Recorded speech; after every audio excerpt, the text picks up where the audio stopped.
30.000 pés de altitude. Escuridão total. O piloto sente o avião virar bruscamente para a esquerda. O ouvido interno grita que ele está caindo. A adrenalina inunda o sangue. Mas os instrumentos no painel dizem o oposto. As asas estão niveladas.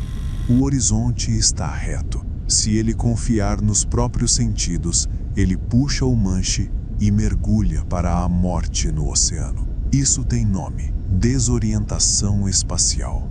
O momento em que a biologia falha e o cérebro inventa uma realidade falsa para escapar do pânico. Agora, traga isso para o solo. Terça-feira à tarde. Quarto silencioso. A sensação súbita de que a bússola interna quebrou. Você se move, trabalha, respira, mas o destino desapareceu. O horizonte sumiu.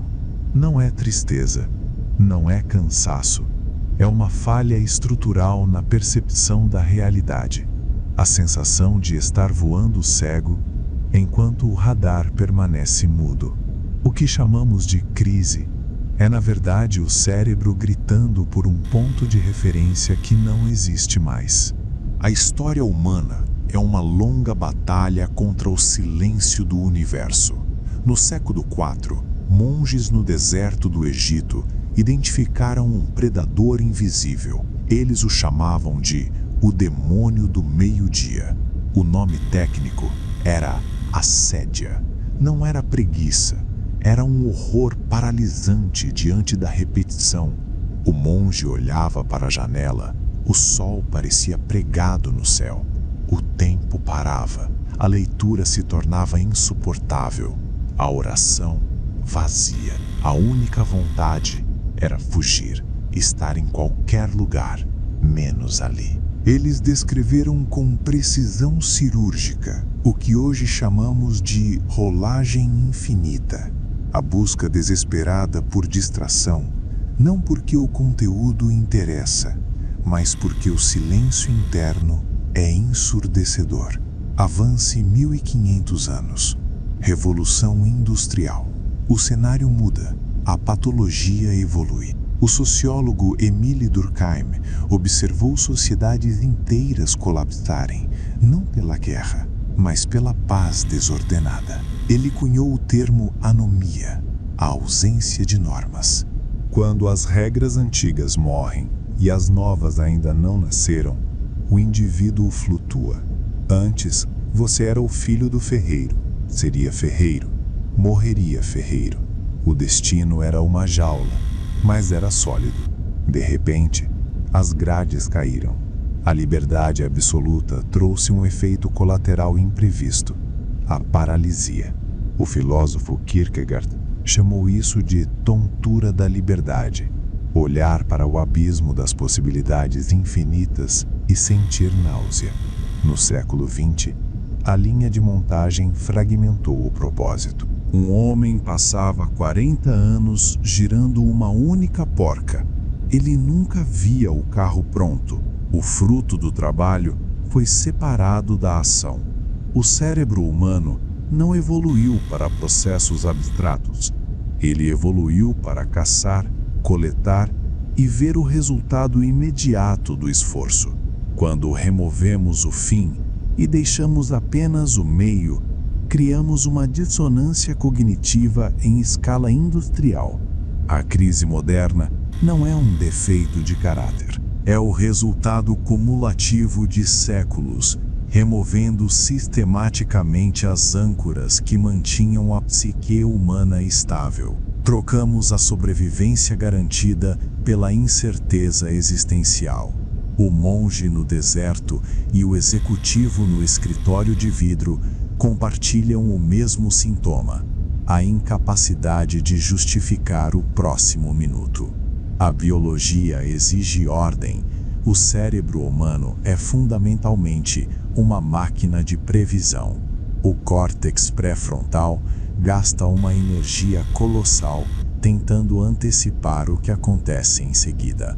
Quando a previsão se alinha com a realidade, recebemos dopamina, não como recompensa, mas como sinal de caminho correto. Quando a previsão falha, ou quando não há padrão a ser previsto, o sistema entra em alerta vermelho. O cortisol sobe, a amígdala dispara.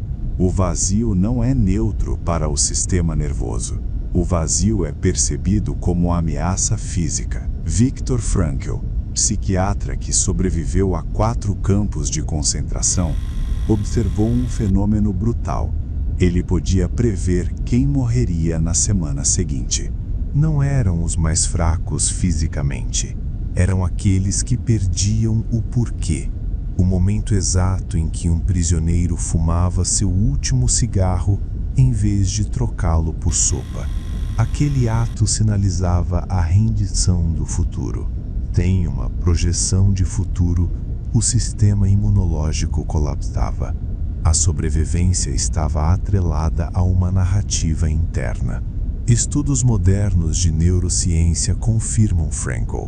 A rede de modo padrão, Default Mode Network do cérebro, é ativada quando não estamos focados em uma tarefa. Em pessoas com alto senso de propósito, essa rede é estável.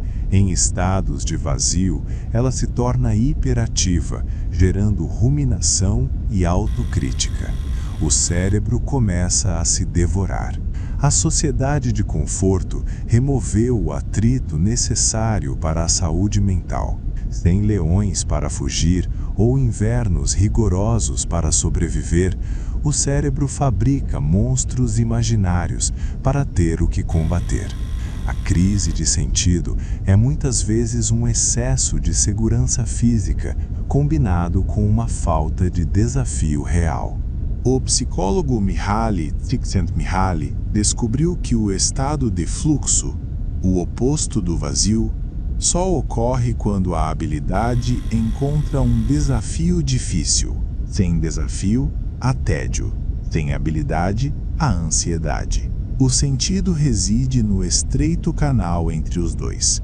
A ciência mostra que o propósito não é uma descoberta mística. É uma construção biológica, baseada em ação. O cérebro só entende o que o corpo faz. Se o corpo é passivo, a mente não consegue gerar significado. A apatia é a resposta fisiológica à falta de agência. Nós não pensamos para agir, nós agimos para conseguir pensar.